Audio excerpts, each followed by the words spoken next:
গরম ভাতের সাথে এই ভর্তা হলে আর কিছুই লাগবে না। মাত্র ২ পিস মাছ আর টমেটো দিয়ে এই মজার ভর্তাটা তৈরি করে নিতে পারেন। আসসালামু আলাইকুম, কেমন আছেন সবাই? আশা করছি ভালো। হাজির হয়ে গেলাম খুবই মজার একটা ভর্তা রেসিপি নিয়ে। চলেন দেখে নেই কীভাবে বানাচ্ছি। প্রথমে চুলায় একটা ফ্রাই প্যানে পরিমাণ মতো সরিষার তেল দিয়েছি। এখানে সরিষার তেলটাই দেওয়ার চেষ্টা করবেন, এতে ভর্তার টেস্ট খুব ভালো আসে। এখন দিয়ে দিচ্ছি 2 পিস মাছ, দিচ্ছি রসুন একটা বড় দেখে। এখন একটু সময় নিয়ে রসুনটাকে আর মাছটাকে ভেজে নিব ভালোভাবে।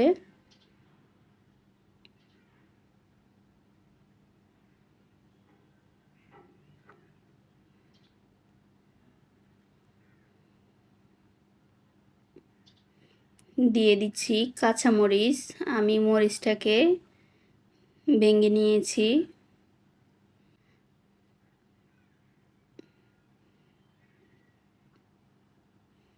এখন ভালোভাবে সব কিছু ভেজে নিব একটু সময় নিয়ে। মাছটাকে উল্টে নিচ্ছি।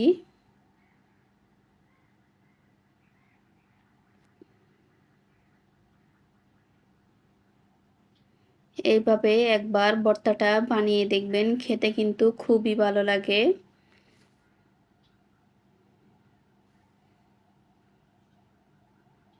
এই তো মরিচ আর রসুনটাকে আমি ভালোভাবে ভেজে নিয়েছি। এখন উঠিয়ে নিচ্ছি।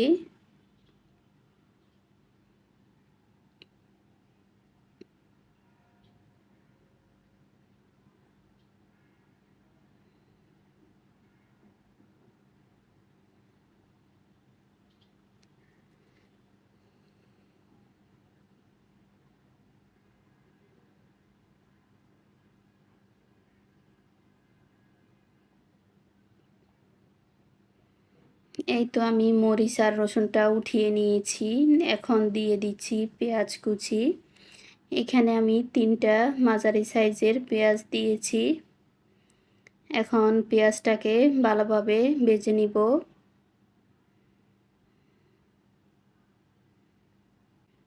আর এই ভর্তায় কোনো কাঁচা পেঁয়াজ ব্যবহার করব না। পেঁয়াজটা এইভাবে ভেজে ভর্তা করলে খেতে কিন্তু খুবই ভালো লাগে।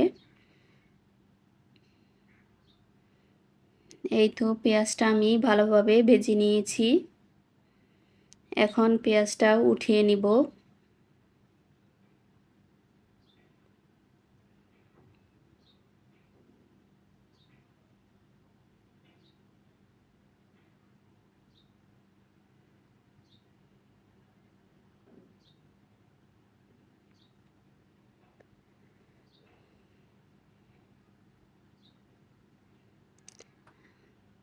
মাছটাকে এপাশ ওপাশ ভালোভাবে ভেজে নিতে হবে। এখন দিয়ে দিচ্ছি টমেটো। এখানে আমি 3টা টমেটো দিয়েছি। এখন দিয়ে দিব সামান্য একটু লবণ। লবণটা দিলে টমেটোটা তাড়াতাড়ি সিদ্ধ হয়ে যাবে। এখন ভালোভাবে নেড়ে নিচ্ছি।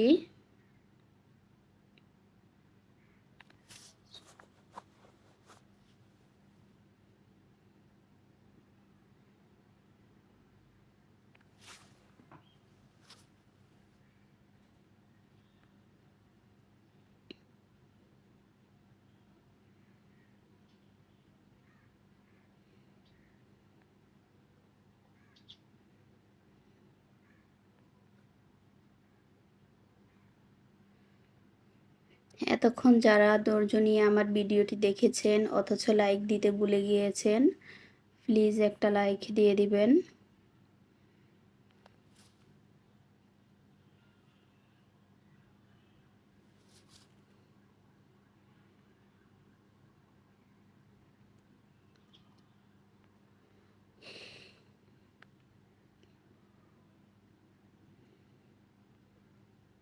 টমেটোটা প্রায় সিদ্ধ হয়ে গিয়েছে, আরও কিছুটা ভেজে নিব।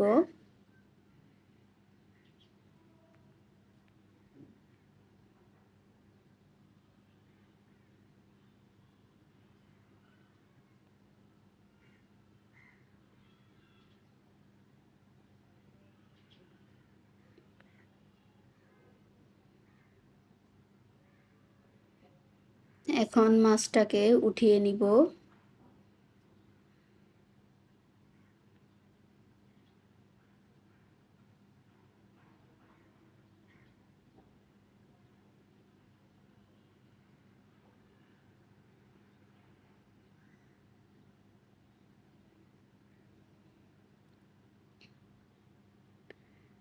টমেটোগুলো উঠিয়ে নিচ্ছি।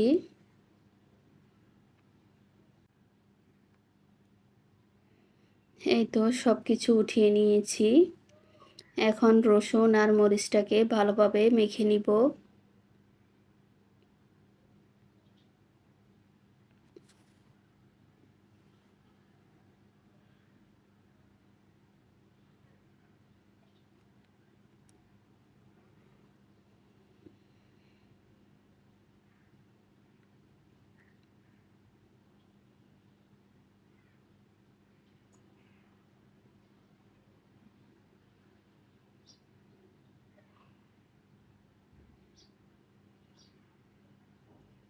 এখন মাছের কাঁটাটা ছাড়িয়ে নিব।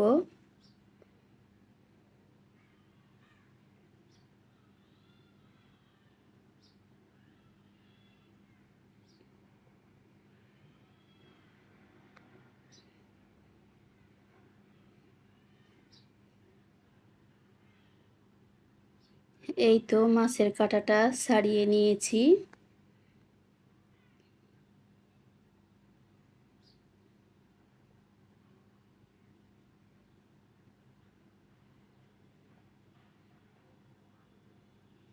এখন সব কিছু একসাথে ভালোভাবে মেখে নিব। এখানে আমি পরিমাণ মতো ধনেপাতা কুচি নিয়ে নিয়েছি।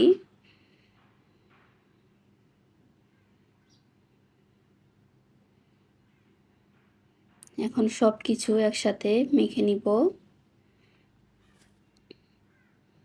আশা করছি আমার আজকের ভর্তা রেসিপিটি আপনাদের ভালো লেগেছে। পরিবেশন করে দেখাচ্ছি কেমন হয়েছে। দিয়ে দিচ্ছি সরিষার তেল সামান্য।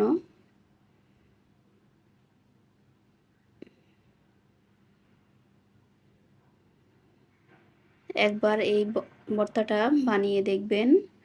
দিচ্ছি সামান্য একটু লবণ।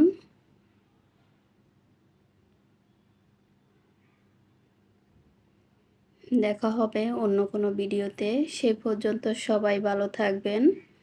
আসসালামু আলাইকুম। আল্লাহ হাফেজ।